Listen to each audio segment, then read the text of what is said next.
Welcome to this episode of the How I Do It series, where I walk you through how I handle different challenges in the brewing process. This isn't the way, might not even be the best way. It is, however, my way, how I handle challenges in the brewery with my gear and my process. Today, I'm going to show you how I clean this beast. It's an X3 15-gallon jacketed fermenter. We're going to use a CIP process. The equipment we're going to use today is a stainless steel sump pump, and we're going to attach that to a CIP rotating ball that's going to do all the heavy lifting. So let's get to it. First up, we're going to drain the unit. To do that, we're going to close this valve.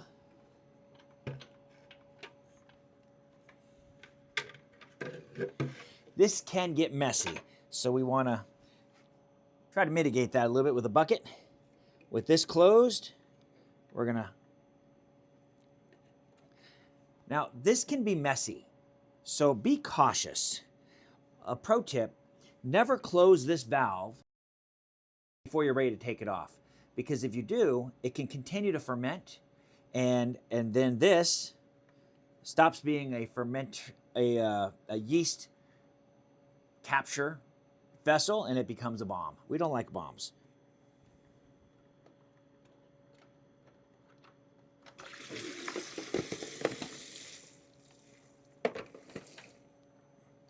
Got to make sure it's closed.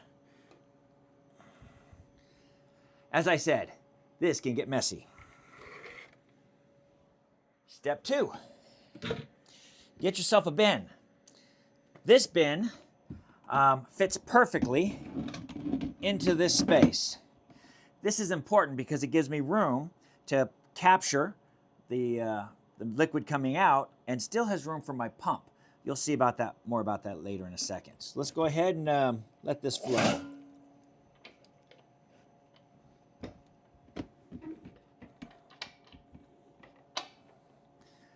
Not much left. So we've emptied all the remaining beer that's in there, and now we're going to open it up. Even though it's completely open on the bottom, I still like to pull that PRV before I start unscrewing things.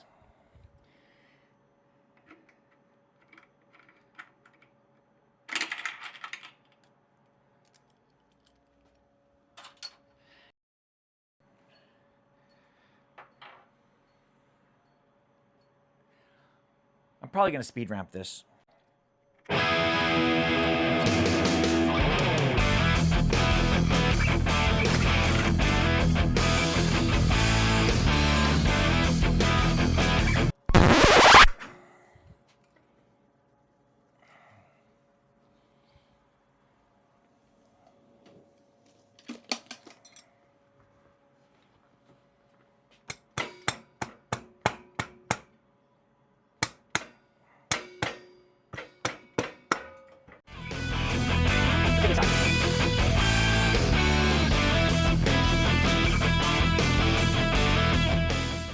So as you can see, it's kind of hard to see, but we got a nasty little Krausen line right there. We're going to take care of that. Next, I'm going to rinse the unit out with hot water. It's not hot yet. About the sprayer, I have this directly connected to the hot line under my sink. So it runs, after I run the line a little, it runs out at about 55 Celsius, which in Fahrenheit is pretty damn hot.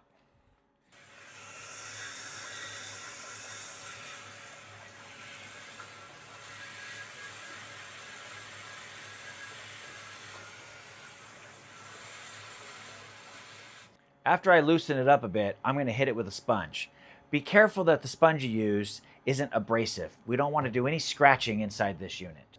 Using a sponge makes this not necessarily a complete CIP process, but I like to be thorough.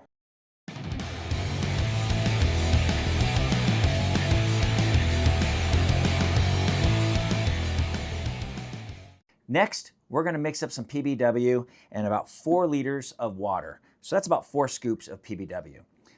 Always check the proper measurement for your chemicals. You don't want to be that guy who's guessing and you have something that's either too corrosive or not corrosive enough. So our friends over at 5 Star have put a lot of time into calculating the proper mixtures, so you should pay attention to that. And by the way, thanks to our friends over at 5 Star for creating such great products like PBW and Star Sand, which I'll be using exclusively today. 4 liters of water.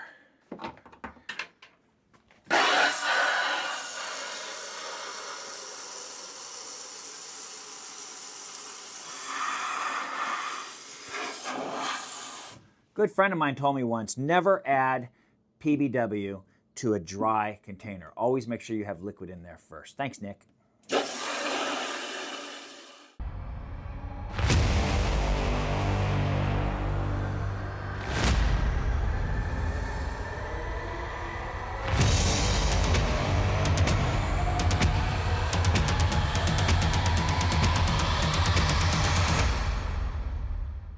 What is this called? CIP. Next, we're going to connect this CIP ball with a rotating ball head. We're going to use a quick connect over here. We have a hose that's set up with the same quick connect. And we have our pump, which is stainless steel and may or may not be in the shot. Let's see. And we have our pump. About the pump. This is a stainless steel 3/4 horsepower sump pump. I like it because it's 100% stainless steel. The last pump I had started to rust and corrode, and I just don't want that stuff in my beer. So I went with this one. I've been using it for about 6 months now, and so far so good. Let's talk about some of the pieces that I'm using for my CIP. I have a reinforced hose that I got from More Beer, and these disconnects are really what made all the difference for me. So I attach one to the CIP ball and one to the hose, and it allows me to just very easily connect that. And then we're going to connect this to our pump. We're off to the races.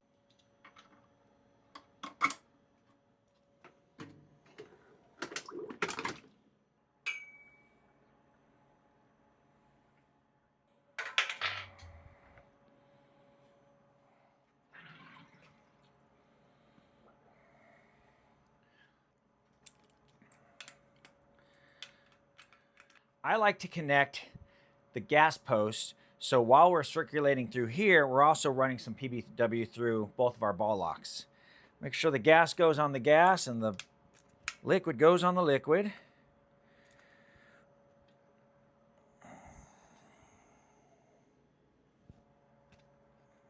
Or else we have a real problem later.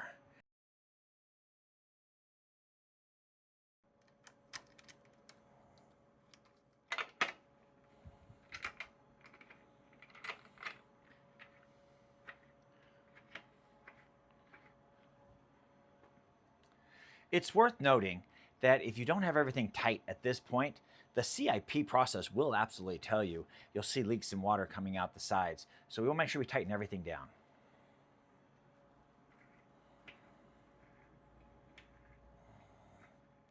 We're going to run this for about 35-40 minutes.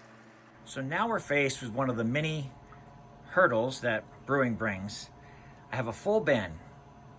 I wedged the bin to get it in, and how do I get it out? So here's how I solve the problem.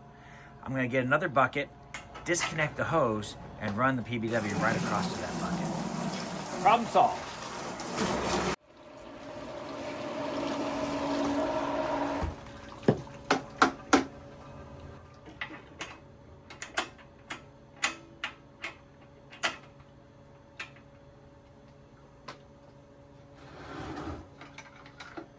We'll save this for later.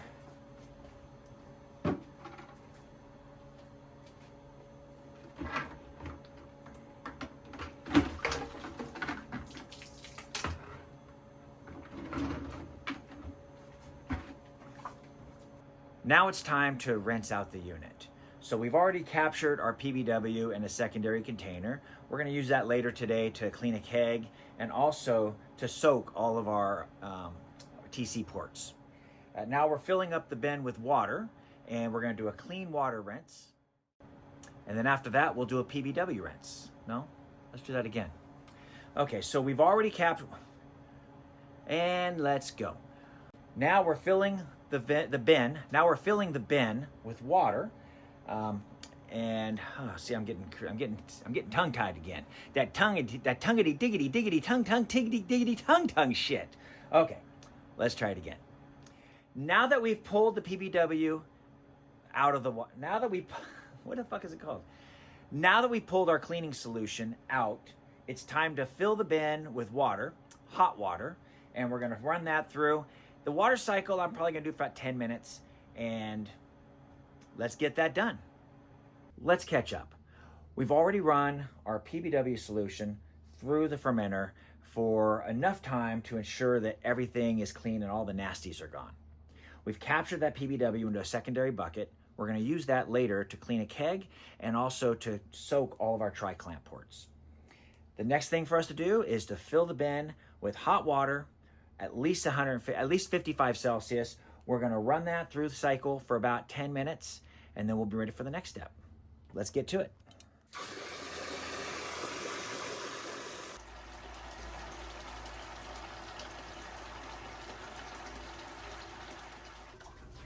We've completed our water rinse, and now it's time to start taking this thing apart.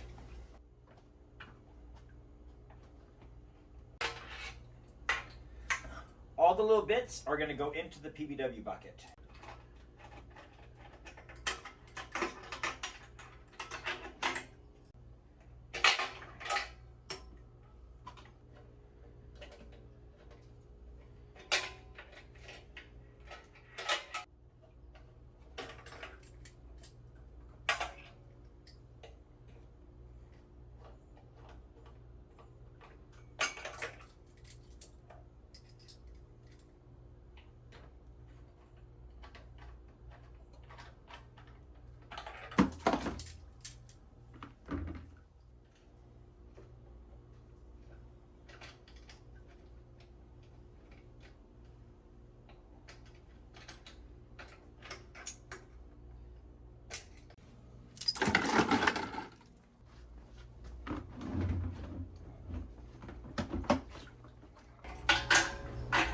We don't want to put this whole unit into the PBW. In fact, we can just put this one in the star sand after we've taken the gauge off.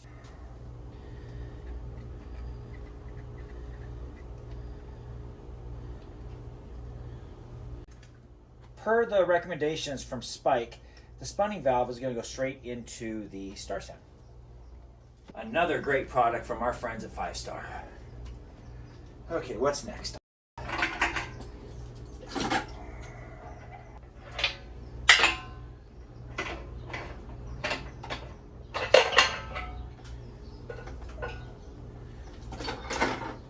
Now that we have everything pulled off, all the little bits are soaking in the PBW. I'm going to give that an overnight soak, and I'm going to come back to this in the morning. In the meantime, just as a precaution, I'm going to do a quick visual inspection.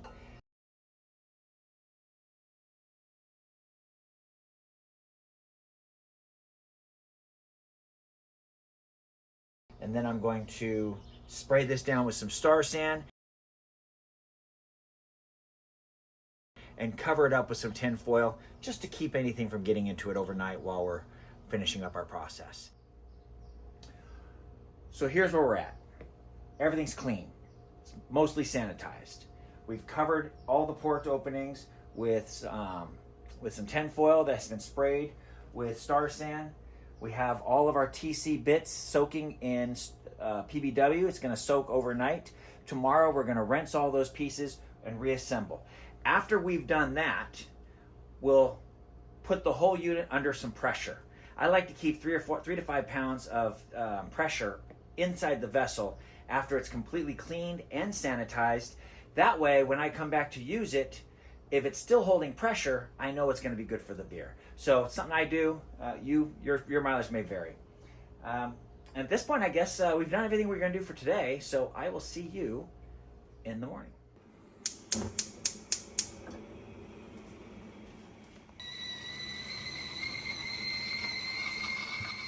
Look at us minimizing trash in the world. Good morning.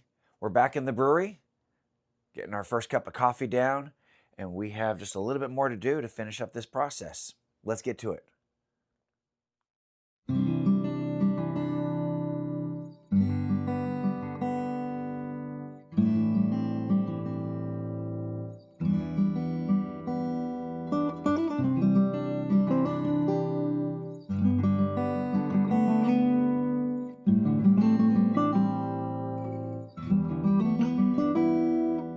General rule of thumb is anything that touches beer gets cleaned and sanitized.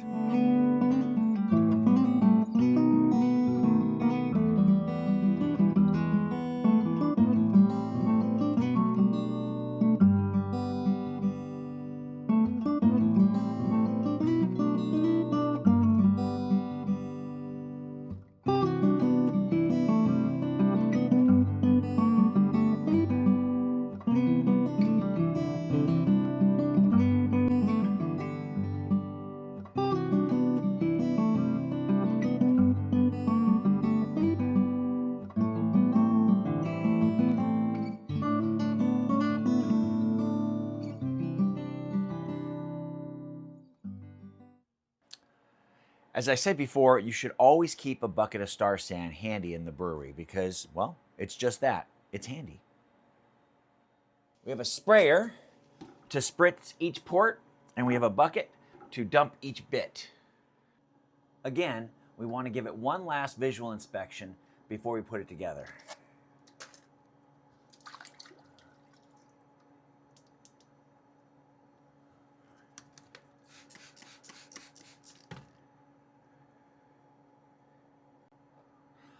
While it's not necessary, I like to put all of the tri-clamps in the same orientation. That way I don't have to think about which way to turn to tighten up a port.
Now this one we definitely don't want to over tighten because it will eat right through the silicone. Just tight enough so it doesn't twist on its own.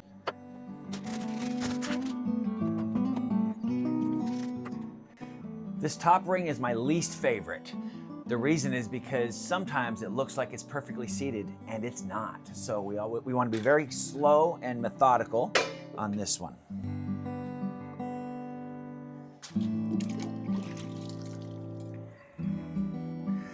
Once it's seated, you can give it a little twist, and if it's smooth, it's a good chance it's seated properly.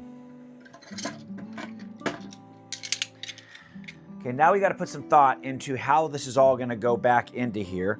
So we're going to have the glycol facing this way, and with the glycol facing this way, the pump is this way. I'm going to want to give this a little bit of a twist. So my gauges and my spunning valve is forward.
So all the pieces are back together. The last thing we have to do is run a little star sand through the entire unit, and then we're almost done.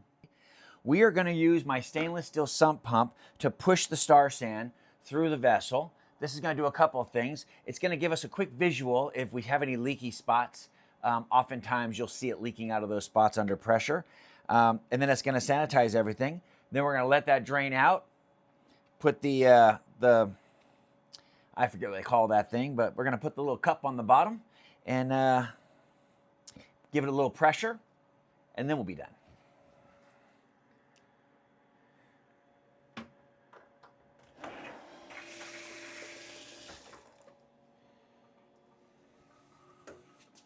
It's a good idea to connect the hose before you turn on the pump.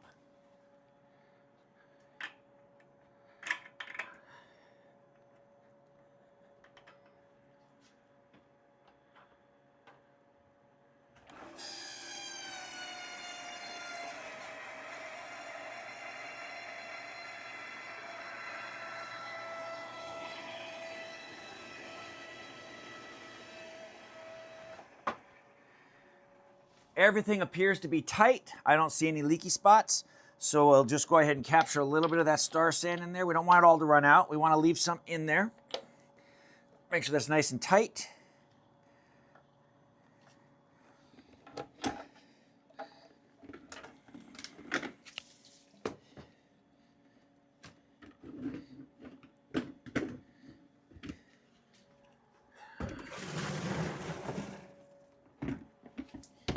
We could have chosen to save that star sand, but our friends at 5 Star make star sand so affordable, there's really no reason to reuse it.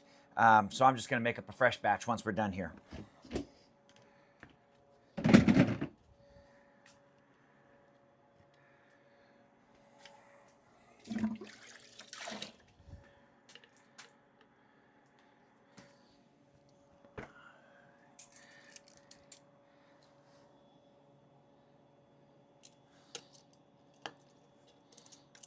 I changed my mind. This is my least favorite one to install.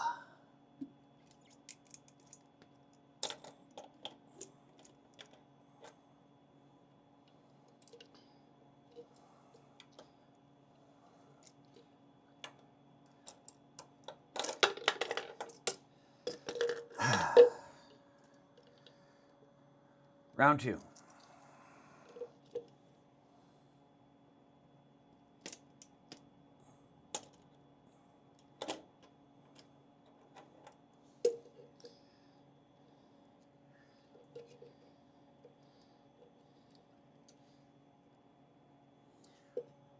Third attempt.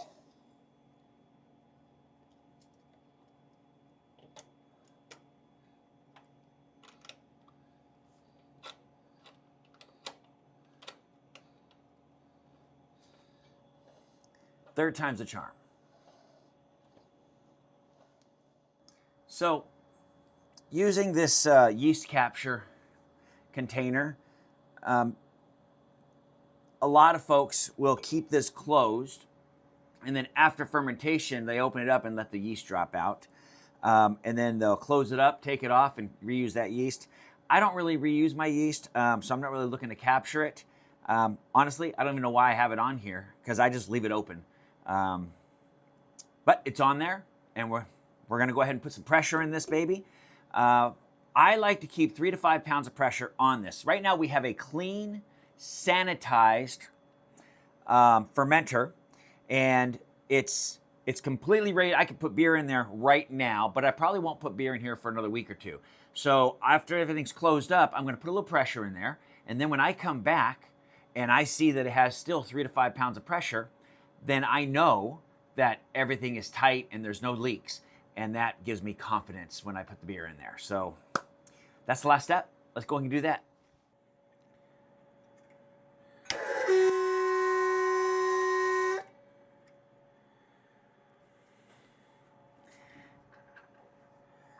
Missed a piece. It's not going to hold pressure without that.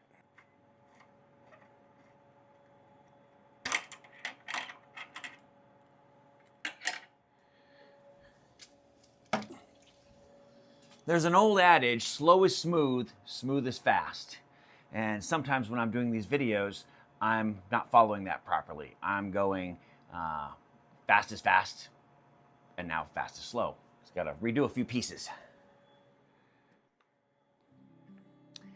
I've been using Teflon on here, and it was recently pointed out to me that I probably shouldn't. So I'm not gonna use Teflon today.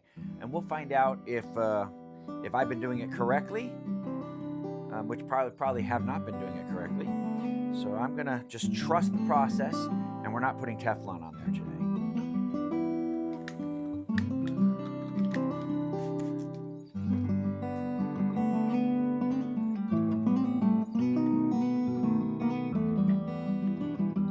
Let's try this again.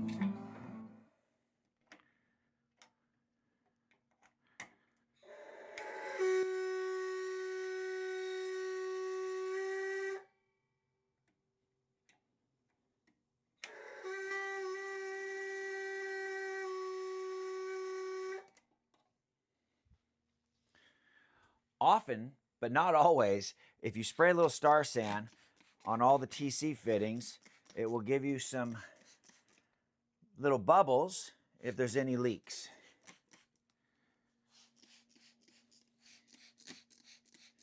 But speaking from experience, it doesn't always. That's why we have 5 PSI. So I'm going to take a photo of that, so later when I come back, I will remember I was at 5 and not 3.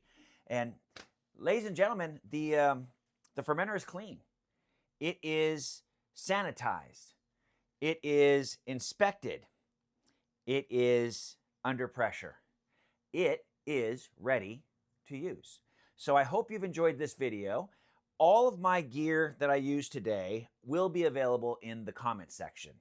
So hopefully if you are looking to mimic my process and you have one of these bad boys, it works for you.